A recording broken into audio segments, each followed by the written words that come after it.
Le secteur des assurances au Gabon a connu une hausse d'activité de 56,4% à fin juin 2023 comparé au trimestre précédent. Une dynamique justifiée par les performances positives dans les deux branches vie et non-vie qui ont affiché des résultats notables selon la Direction générale de l'économie et de la politique fiscale. Ce n'est pas nécessairement de nouveaux investissements dans le secteur des assurances, mais c'est une nouvelle homogénéisation du marché des assurances qui a changé les pratiques et ont amené une adaptation progressive des assurés, une adaptation progressive des entreprises et une réglementation qui accompagne ces assurances pour qu'on se retrouve aujourd'hui à un volume global beaucoup plus haut.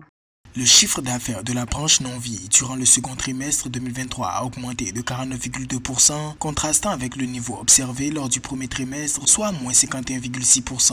Ceci est lié au renouvellement de certaines garanties dans les produits phares des branches incendie automobile, maintenant le chiffre d'affaires positif à plus 17,5%. L'activité de la branche vie, quant à elle, a enregistré une augmentation du chiffre d'affaires de 95% au deuxième trimestre 2023. Le code CIMA est devenu un peu plus direct en termes d'intervention, ce qui a donné plus de liquidité au marché des assurances et a permis aux économies de s'adapter. Le Gabon, dans ce contexte, a eu des réglementations depuis 2015 qui ont intégré le paiement des primes, le paiement des engagements envers les assureurs de façon directe, les paiements à terme. Et c'est tout ce contexte qui a rendu le marché beaucoup plus dynamique au Gabon. Rappelons que le marché des assurances a généré un chiffre d'affaires de 114,50 milliards de francs CFA en 2022, correspondant à une hausse de 11,2% par rapport à 2021.